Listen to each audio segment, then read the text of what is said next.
Hoje é um dia muito feliz para mim.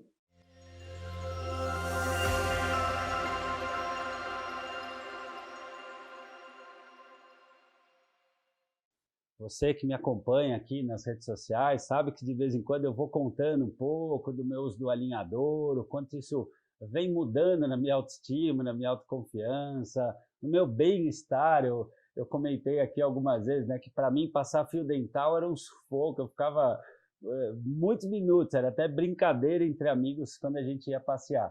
E que isso vem fazendo um impacto muito bacana. Me empolguei tanto com os serviços deste local tão especial que levei profissionais, trabalho na minha equipe, levei minha mãe, e aí fui me encantando com a equipe desse cara aqui, que é não só um profissional hiper gabaritado, super formado, mas um gentleman, um ser humano muito doce, muito querido, calmo, aquela pessoa que você fala, nossa, existe esse tipo de pessoa na odontologia. E aí ele concedeu aqui um tempinho do espaço, eu sei que a tua agenda é incrivelmente tomada, você é o diretor clínico, né, de um centro odontológico super competitivo e disputado, mas muito obrigado aqui, porque a gente procura sempre trazer conteúdos bacanas para você, mãe, pai, vó, enteada, enfim, porque no fundo, o que a gente quer é o que você quer, que teu filho, tua filha vá bem e que você também esteja bem. Então, primeiro, além de agradecer, eu começo já aqui te perguntando, né, o que te fascinou no mundo da odontologia? O que te fez buscar essa área? Bom, Léo, primeiro gostaria de agradecer. Para mim, eu estou muito, muito feliz de estar aqui, de poder contribuir com você, que é uma pessoa também que eu admiro muito. Eu aprendi e aprendo muito com você. Eu tenho acompanhado você também, os seus conteúdos, as coisas que você fala, o jeito que você fala dos filhos, é o jeito que eu acho que é o correto, é o jeito que eu procurei educar meus filhos. E hoje em dia a gente vai se aliando, né? A gente vai se juntando com as pessoas que a gente tem afinidades. E eu tenho muita afinidade com você, o seu trabalho, também admiro muito.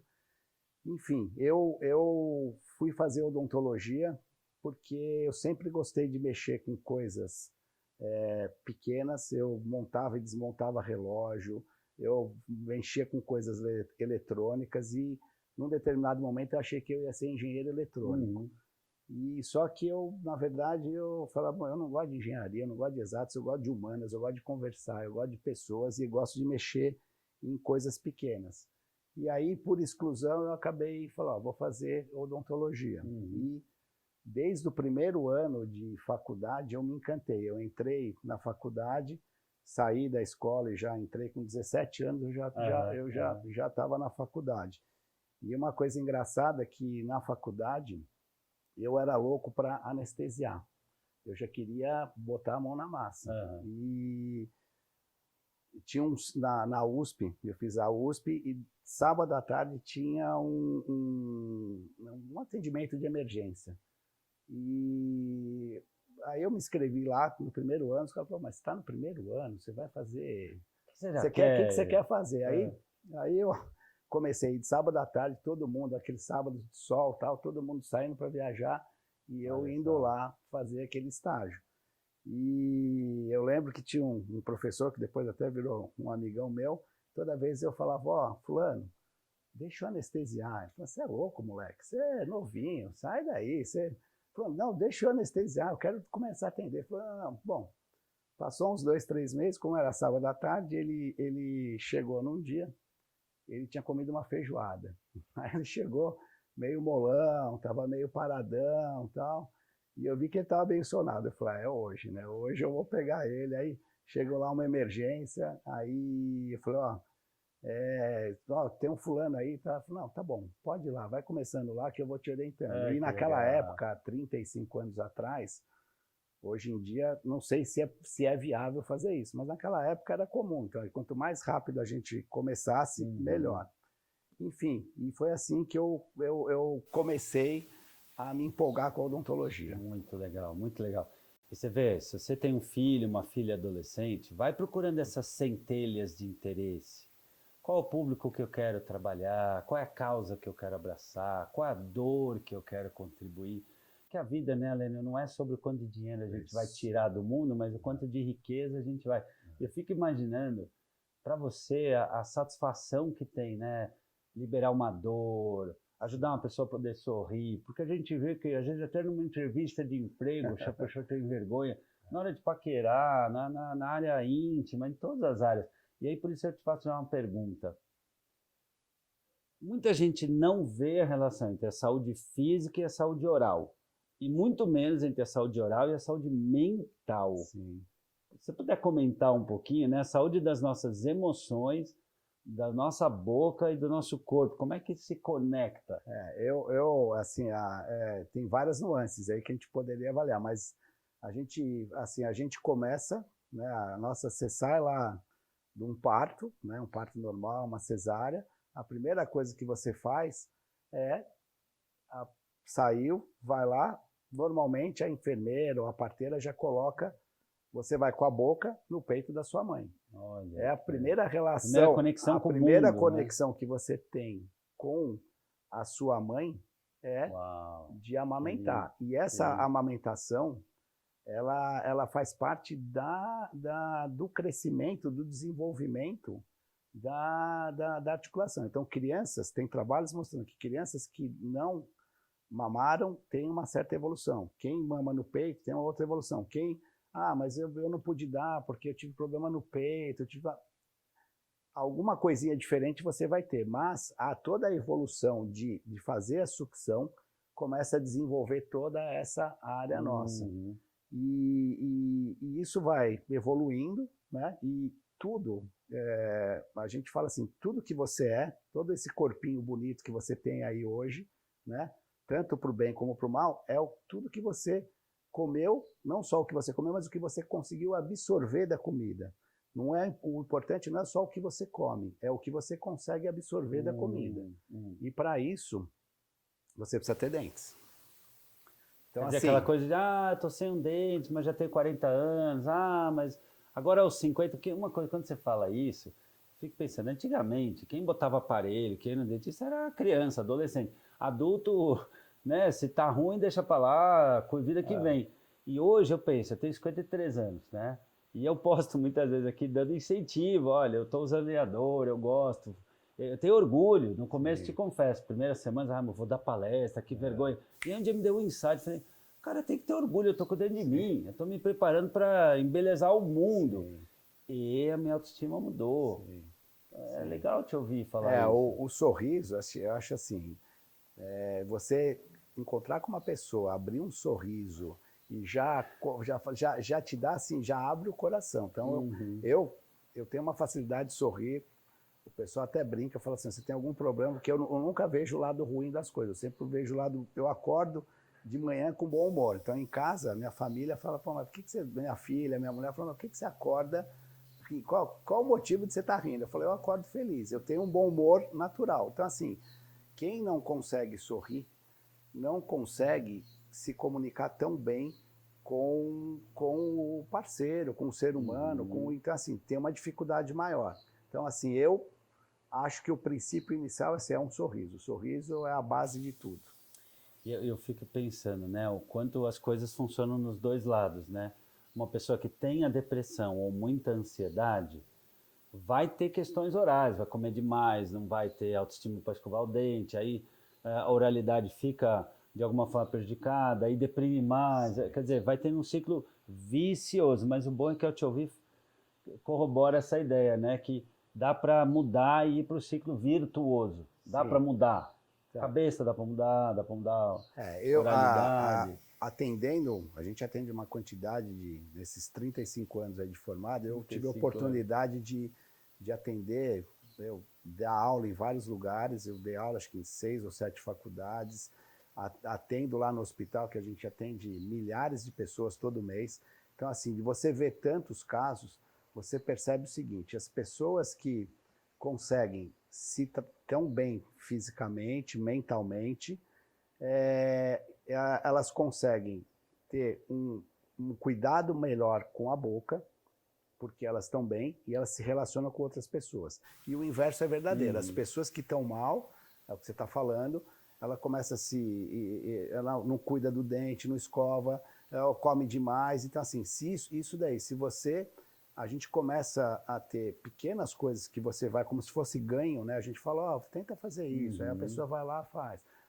Vamos escovar melhor, vamos mudar, vamos mastigar melhor. E você percebe que 1 mês, 2 meses, 3 meses, a autoestima da pessoa muda tanto que chega a mudar até o perfil do corpo. Eu tive um exemplo hoje de manhã, por incrível que pareça, de uma pessoa que a gente está tratando há 1 ano e pouco, que chegou num estado assim, imagina uma pessoa vermelha, ansiosa, medrosa, cheinha, e que não tinha dentes, e que de repente começou a se tratar, falou, doutor, aí eu vi ele hoje, uma pessoa magrinha, tranquila, serena, feliz, falou, doutor, vocês mudaram a minha vida aqui, porque assim, eu comecei a me tratar, eu falei, se vocês tiveram paciência de me atender, por que eu não vou me cuidar? Aí ele começou a se cuidar, e, enfim, e foi melhorando. Que demais.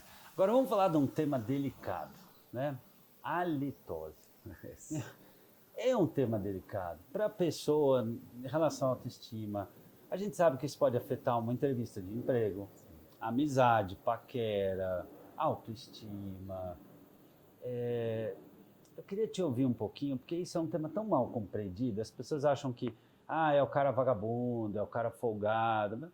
Mas do ponto de vista emocional, a gente sabe que às vezes é um trauma, é um mau aprendizado, é uma questão de fragilidade emocional. Eu sempre falo, mãe, se você está olhando que a tua filha está começando a ficar com o dente sujo, se você começa a perceber que é uma luta para ela escovar o dente, se o teu filho, de repente, você olha, ele sorri, você vê que está lá com aquele tártaro, é uma hora de procurar um cuidado, porque ele está dizendo alguma coisa. Todo comportamento está dizendo algo. E quando o comportamento está dizendo que eu não tenho tanto valor, é hora de procurar ajuda. E uma coisa que eu acho legal é que mudando a questão da saúde oral, muda o emocional. E mudando o emocional, muitas vezes a pessoa também se encoraja a ir procurar. Está intimamente vinculado. Essa questão da halitose, a gente fez um trabalho durante uns 10 anos, eu fui até presidente da Sociedade Brasileira de Halitose durante 3 ou 4 anos, e a gente desenvolvia um trabalho para entender melhor esse problema. E é um problema difícil das pessoas falarem, assim, eu percebo, a gente trabalha num ambiente que é grande, e o problema que a gente tem maior dificuldade de tirar, da pessoa falar qual que é o problema que ela veio procurar a gente, é a halitose.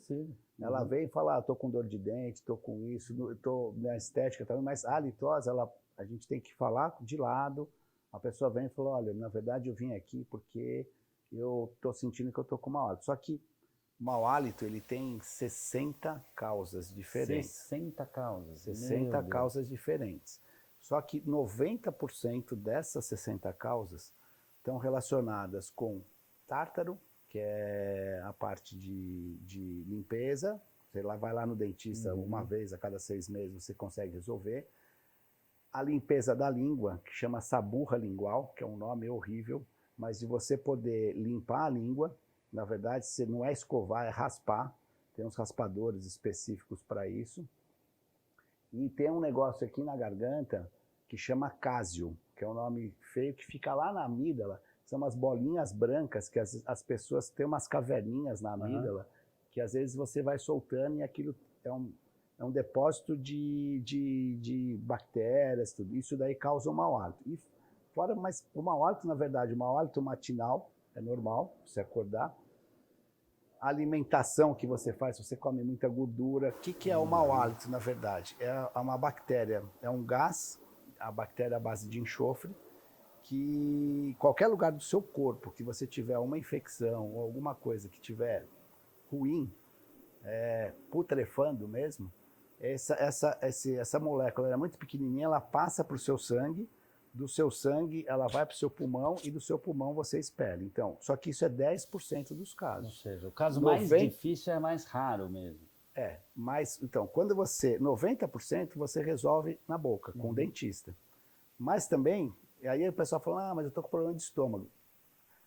Quase zero problema de estômago, de mau hálito. Só se a pessoa tiver um câncer, alguma coisa ruim, mas Normalmente, em outra região, você pode ter, por exemplo, sinusite, você pode ter problema de intestino, você pode ter infecções no corpo, mas aí é um outro tratamento. Então, na verdade, é um tratamento que você faz quando você resolve com o dentista, 90% resolve. Senão você precisa da ajuda de um outro profissional, que aí o dentista que vai orientar. Legal. Eu acho que você está deixando aqui uma mensagem muito importante, que para tudo tem jeitos. Eu gosto de dizer, né, Lênio, que para tudo tem jeitos. Como na minha área, a pessoa vem se tratar de depressão.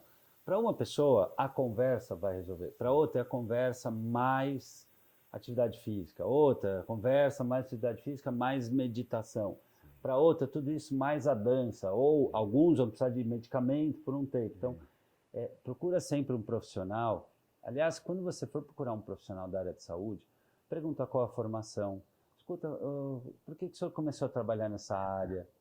Né? Porque isso é importante, né? Às vezes a pessoa está lá resolvendo ou tratando a doença e não a pessoa. Porque o psicólogo tem suas limitações, como o dentista vai até um ponto, o odontólogo, como todo profissional, vai... Por exemplo, a gente tem questões hoje cada vez mais faladas, né? Trazer aqui uma questão bastante delicada. Crianças do espectro autista. Eu estava lendo um estudo que 1 em cada 44 crianças, segundo o estudo norte-americano, se enquadra dentro do espectro autista. E eu fico imaginando que deve ter muito odontólogo, não trato, não, mas é difícil, não, porque tem epilepsia. As pessoas têm os mitos, elas nem entendem do que estão falando, e muitas vezes para a mãe e para a família é um grande sofrimento. Pô, você já tem uma criança que tem necessidades diferenciadas. Numa sociedade como a brasileira, que julga, que é crítica, que é preconceituosa, em muitos casos. A gente vive, o Brasil é um país violento, né? E aí eu fico imaginando, se não tiver um lugar muito humanizado, é mais uma dor para essa mãe, para esse pai, é mais uma dor para essa criança. Eu queria te ouvir falar, porque comentei com vocês, uma coisa legal que eu vejo lá, e por isso que eu quis escrever essa aqui, é que vocês olham a pessoa. Existe uma humanização, tem um carinho, é muito, muito legal. Você vai eu nunca imaginei que um dia eu falar, e eu fiz um post outro dia, pô, eu gosto de ir lá, é gostoso, as pessoas te cumprimentam, isso é raro. Queria te ouvir um pouquinho sobre a questão de tratamento com crianças do espectro autista, outras questões, que hoje estão cada vez mais faladas, e que bom, né? Antigamente era uma vergonha, hoje não. Hoje é a vida, hoje é um ser humano que merece o mesmo respeito e dignidade. Eu vou te falar que assim, é uma coisa que me surpreendeu. A gente começou a tratar pacientes especiais há uns 3, 4 anos e tinha uma experiência nisso. A gente trouxe alguns profissionais que colaboraram com a gente, mas eu acho que é uma das coisas que mais me gratifica hoje é fazer esse atendimento de pacientes especiais, porque assim, eu já admirava todas as mães do mundo. Hoje eu idolatro, porque eu vejo assim, a dedicação que essas mães têm e a dificuldade que elas têm de achar profissionais para cuidar. Então, a odontologia era um problema que, às vezes, uma criança que tinha autismo, síndrome de Down, ou várias N síndromes, elas tinham que ir em hospital, fazer anestesia geral, corre um risco até de vida, que você tem, é um custo altíssimo, e a gente conseguiu resolver isso criando processos internos que a gente consegue atender, sei lá, 90% desses pacientes, e cada vez vem mais gente, mas cada vez a gente, assim, é uma troca. Na verdade, a gente está orientando mães, as mães orientam a gente vai, e cada vez a gente está desenvolvendo mais ainda esses atendimentos, e a gente fica muito feliz de ver o resultado. Então, as crianças vão evoluindo. Tem crianças que no começo a gente usa uma sedação via remédio, mas às vezes você consegue até tratar depois sem a sedação. Então, porque elas eram tão maltratadas, tão... Posso imaginar. Porque segura, porque amarra, porque força. Então, assim, mesmo que a criança que pareça que não tem aquele às vezes não fala, mas elas sentem o ambiente. Então, assim, é muito, muito gratificante. A gente fica muito, muito feliz e, assim, a equipe que tem lá, eu só posso agradecer também todo mundo que ajuda a gente lá.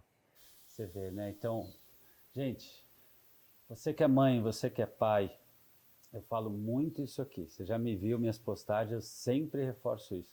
Não abaixe a cabeça para a vida. Não aceite um maltratamento. não se conforme com uma dificuldade. Dificuldade não é limitação.